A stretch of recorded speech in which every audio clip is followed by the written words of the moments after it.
First off, I have to apologize if my voice gets raspy. I have been a little ill. I work with first graders every day, and so sometimes they bring germs to school that I don't want. But my name is Briana Gryzynger, and I am a lead teacher for the Arizona Center for STEM Teachers. We have been housed at Biosphere 2 for the past 7 years.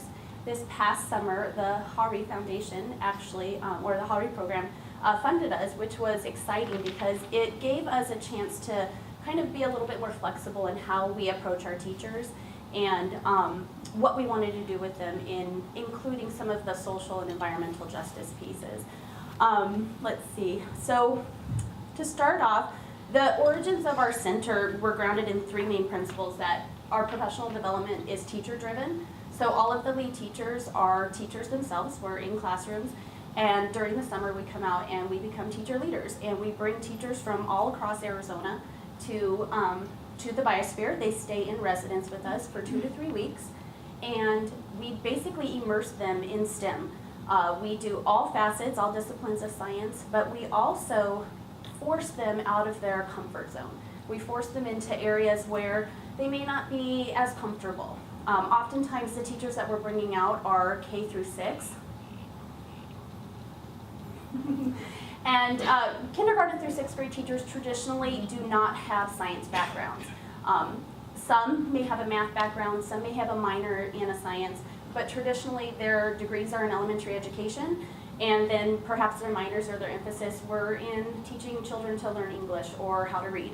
And so we're bringing teachers out to really give them a strong content background so that they feel comfortable going into their classrooms to teach science, to teach the STEM fields. And also with the Haury program, we're able to have our teachers really think globally about what they're doing with their students. So we're not just teaching them how to teach a basic lesson in physics. We're asking them to think a little more strategically about, if we did this or if we created something, what type of implications could come of what we're doing or what we're having our kids do with a more open-ended project. So I'll skip past that. So I did say we've been around for 7 years, and we're hoping to be around for longer.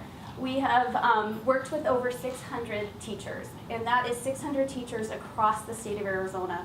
One of the things that we really strive to do is make sure that the teachers, I call them students because they are students when they come to us, but when they come to us, they are coming from rural areas, they're coming from urban areas, they're coming from areas where they might be underserved populations as far as being able to find quality professional development. And also being in an area where they come to the Biosphere residence, they're forced to live with people that have like minds, but also are across the state. So they're building connections and networks with people that that now, at the end of the residency, they think alike, and they also have those networks where they can, if we have teachers in Yuma, they can work with teachers on the Native American reservation.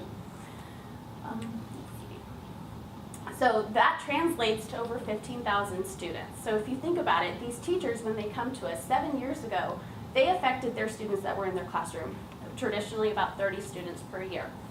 But they've been doing it now. If they came our first year, they have now changed their mindset 7 years ago. So all of those students that have come through their classroom are getting a different way of teaching from their teachers.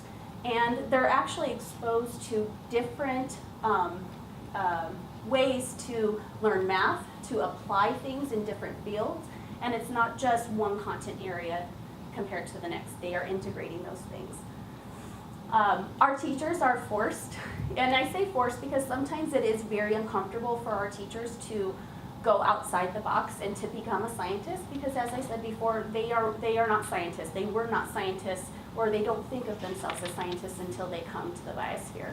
And so we push them to do different types of research, and in that research you'll find that once we give them a little bit, then they're off running, just like we do with our students. We challenge our teachers to reshape their mindset and think globally. This year with the Haury program supporting us, it really forced teachers to not only think about doing a research project on, say, plants growing in different environments, but what type of implication would that have if we thought about plants or trying to grow agriculture in another country where they perhaps were very arid climates. So something like that. So when teachers learn, our students learn, which is the most important thing. A lot of times people say, well, why don't you actually bring the students out? And we say, well, that would be great, but if we don't affect change in our teachers, then those students are going back to their classrooms where teachers do not have their mindsets altered or changed in any way. And so if we get the teachers, we actually have more effect on our students' learning. And this is kind of, I like this picture because this is us every day. We're in our t-shirts and shorts. We're inside the Biosphere sweating a lot and getting dirty. But by the end of our institute, they all feel like scientists. And they really do. I mean, I know that the lab coat is kind of synonymous of you know, what people think of, oh, a scientist has to look this way. But they truly take that lab coat and they go back to their classrooms and they use it as a tool of learning. They take it to their second grade students or their fifth grade students, and it becomes actually an exciting part of their day when they bring out their lab coat and they start teaching with it on. So it's just kind of, it's cute.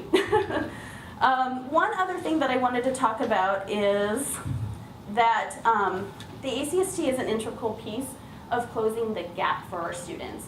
And so we know that our students, some students are getting a great education and some students a little more flatline. And so that's one of our biggest missions, is to make sure that all of our teachers have strong professional development to change their mindset, so when they go back to their classroom, they're changing the way that they teach their students. So, and thank you to the Haury Foundation.